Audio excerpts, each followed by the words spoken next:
दोस्तों, रामायण भारत के सबसे प्रसिद्ध ग्रंथों में से एक है। भारत में रामचरितमानस का पाठ पूरी आस्था के साथ होता है। महर्षि वाल्मीकि द्वारा रामायण में भगवान राम की संपूर्ण जानकारी लिखी गई है, लेकिन कुछ लोग भगवान के होने पे ही सवाल उठाते हैं और रामायण को केवल कहानियों से भरी किताब मानते हैं। लेकिन क्या होगा जब हम आपके सामने इसके सत्य होने के सबूतों को बताएंगे, जिसका हर एक सबूत इसके सत्य होने की ओर इशारा करता है। दोस्तों, आज हम वैज्ञानिक अध्ययनों के आधार पर यह सिद्ध कर देंगे कि रामायण में वर्णित घटनाएं पूर्णतया सत्य हैं। रामायण के अनुसार भगवान राम ने अधर्मी रावण को मारकर धर्म की स्थापना की थी। ज्यादातर लोगों का सवाल होता है, क्या भगवान राम वाकई धरती पर पैदा हुए थे? क्या वास्तव में रावण के 10 सिर और 20 भुजाएं थे? क्या हनुमान जी अपनी इच्छा से अपना रूप बदल सकते थे? दोस्तों, आज के इस वीडियो में हम आपको रामायण से जुड़े उन तमाम सबूतों से रूबरू करवाएंगे जिससे राम और रामायण दोनों सच साबित हो जाएंगे। रावण का महल। दोस्तों, लंकापति रावण के महल के अवशेष आज भी मौजूद हैं। ये वही महल है जिसे हनुमान जी ने लंका के साथ जला दिया था। रामायण में लंका दहन को रावण के विरुद्ध राम जी की पहली जीत कही जा सकती है। महाबली हनुमान जी के इस पराक्रम को देखकर वहां के सभी निवासी कहने लगे, सेवक इतना शक्तिशाली है तो स्वामी की ताकत का अंदाजा लगाया जा सकता है। सुग्रीव की गुफा। दोस्तों, आपको जानकर हैरानी होगी कि बाली के डर से सुग्रीव जिस गुफा में रुके थे वो गुफा आज भी मौजूद है। रामायण के अनुसार बाली ने तुदुम्बी नामक राक्षस को मारकर उसका शरीर कुछ दूर फेंक दिया था। हवा में उड़ते हुए तुदुम्बी के खून की कुछ बूंदें मातंग ऋषि के आश्रम के ऊपर गिर गईं।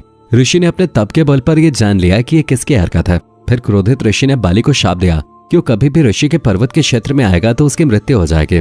सुग्रीव को राज्य से निकाले जाने पर वो इसी जगह पर आए थे क्योंकि वो जानते थे कि बाली यहाँ नहीं आ सकता। यहीं पे उनकी मुलाकात राम जी से हुई और बाद में राम जी ने बाली का वध किया और सुग्रीव को किष्किंधा का राज्य दिया था। राम सेतु।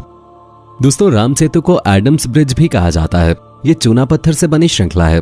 भौगोलिक प्रमाणों से पता चलता है कि किसी समय ये सेतु भारत और श्रीलंका को भूमि मार्ग से आपस में जोड़ता था।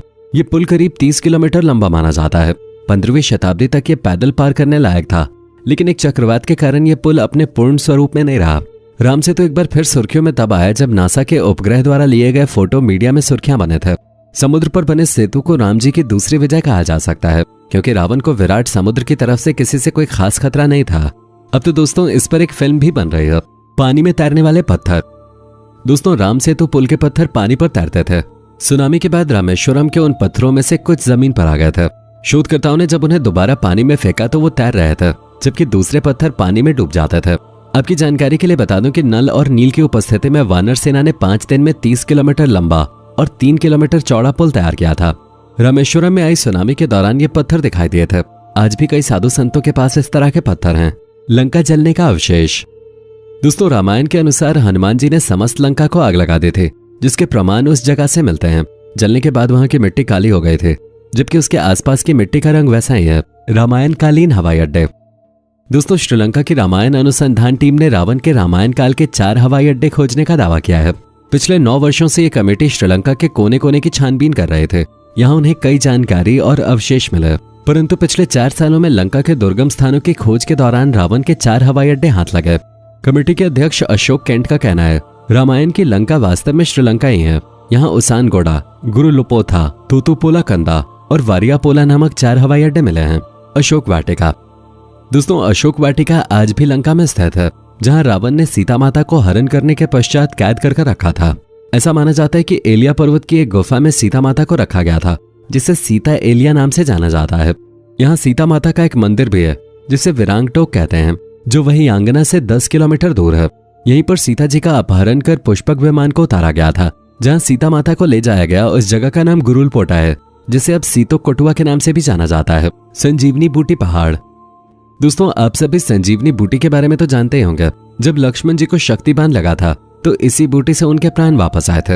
आपको जानकर हैरानी होगी, आज भी इस जगह ये पर्वत मौजूद है। रामायण में संजीवनी बूटी से लक्ष्मण के प्राण वापस लाने और हनुमान जी द्वारा पहाड़ लाने के बारे में सभी जानते हैं। रामायण में संजीवनी को चमकीली और विचित्र गंध वाली बूटी बताया गया है। संजीवनी पर्वत आज भी श्रीलंका में मौजूद है। बाद में हनुमान जी ने इस पहाड़ के टुकड़े करके इसे श्रीलंका में फेंक दिया था।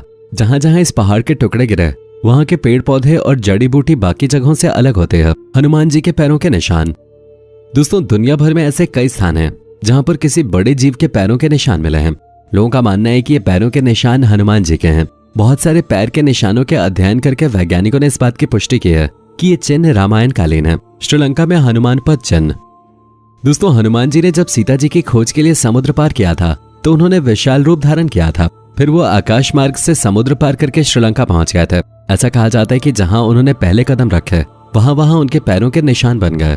ये निशान आज भी वहां मौजूद हैं। कुनेश्वर मंदिर। दोस्तों, रावण भगवान शिव जी की पूजा करते थे। उसने भगवान शिव के लिए यह मंदिर बनवाया था। ये इकलौता मंदिर है जहां भगवान से ज्यादा उनके भक्त रावण की आकृति बनी हुई है। इसी मंदिर में बनी एक आकृति में रावण के 10 सिरों को प्रदर्शित किया गया है, जो बताता है कि रावण के 10 सिर थे। पंचवटी। दोस्तों, आज भी नासिक के पास पंचवटी तपोवन है, जहां अयोध्या से वनवास काटने के लिए निकले भगवान राम, सीता माता और लक्ष्मण रुके थे। यहीं पर लक्ष्मण जी ने सुपर्णखा के नाक भी काटे थे। जानकी मंदिर। दोस्तों, नेपाल के जनकपुर शहर में जानकी मंदिर है। रामायण के अनुसार सीता माता के पिताजी का नाम जनक था और उन्हीं के नाम पर इस शहर का नाम जनकपुर रखा गया है। साथ ही सीता माता को जानकी के नाम से भी जाना जाता है, इसलिए इस मंदिर को जानकी मंदिर कहते हैं। यहाँ हर रोज दर्शन के लिए हजारों श्रद्धालु आते हैं। साथ ही इस मंदिर में वो जगह भी है जहाँ भगवान श्री राम और माता सीता का विवाह हुआ था, रामलिंगम। दोस्तों, रावण को मारने के बाद भगवान राम को पश्चाताप करना था, क्योंकि उन्होंने एक ब्राह्मण को मारा था। इसके लिए उन्होंने शिव जी की आराधना भी की थी। भगवान राम को भगवान शिव ने 4 शिवलिंग बनाने को कहा। एक रेत का शिवलिंग सीता माता ने बनाया, 2 शिवलिंग हनुमान जी कैलाश से लेकर आए थे और एक शिवलिंग भगवान राम ने स्वयं अपने हाथों से बनाया था, जो आज भी इसी मंदिर में स्थित है। इसलिए इस जगह को रामलिंगम कहते हैं। कोबरा हुड केव। दोस्तों, जब रावण सीता जी का अपहरण करके श्रीलंका पहुंचा तो सबसे पहले सीता जी को इसी जगह पर रखा गया था। आपको ये जानकर हैरानी होगी कि इस गुफा पर हुई नक्काशी रामायण समय की मानी जाती है, जो इस बात का सबूत देती है कि रावण ने सीता माता का अपहरण करके उन्हें सबसे पहले यहीं लाया था। हनुमानगढ़। दोस्तों, रामायण के अनुसार जब सीता माता का अपहरण हुआ था तो राम जी की मुलाकात हनुमान जी से हुई। उसके बाद हनुमान जी हर रोज एक स्थान पर श्री राम का इंतजार किया करते थे। आज उस स्थान को हनुमानगढ़ी के नाम से जाना जाता है। रामायण में भी इसका उल्लेख किया गया है। ये स्थान दोस्तों अभी भी अयोध्या के पास है। लेपाक्षी मंदिर। दोस्तों, जब रावण सीता माता का हरण करके ले जा रहा था तब जटायु ने रावण को रोकने की बहुत कोशिश की थी, लेकिन वो अपनी इस कोशिश में सफल नहीं हो पाए। रावण ने उन्हें मार गिराया, लेकिन जहां जटायु गिरे थे आज उस जगह को लेपाक्षी मंदिर के नाम से जाना जाता है। विभीषण का महल। दोस्तों, रावण की मृत्यु के बाद राम जी ने लंका का राजपाट विभीषण के हाथों सौंप दिया था, जिसके बाद विभीषण ने कलनिया नदी के करीब एक महल का निर्माण करवाया था, जिसका सबसे बड़ा सबूत हाल ही में मिला था। शोधकर्ताओं की एक कमेटी जब वहां पर जांच कर रहे थे तब वहां पर महल के बहुत सारे अवशेष मिले हैं, जो ये सबूत देते हैं कि यहाँ विभीषण का महल था। दोस्तों, रामायण को पूरा ध्यान लगाकर पढ़ें और साफ सफाई का विशेष ध्यान रखें। तो दोस्तों, कैसा लगा हमारा आज का एपिसोड, हमें कमेंट करके बताइएगा जरूर। हमें आपके कमेंट का इंतजार रहेगा। दोस्तों, उम्मीद करता हूँ कि हमारा ये एपिसोड आपको पसंद आया होगा। दोस्तों, अगर आप हमारे चैनल पर नए हैं तो प्लीज चैनल को सब्सक्राइब जरूर कर दीजिएगा, क्योंकि हम आपके लिए रोज इस तरह की वीडियोस बनाते रहते हैं।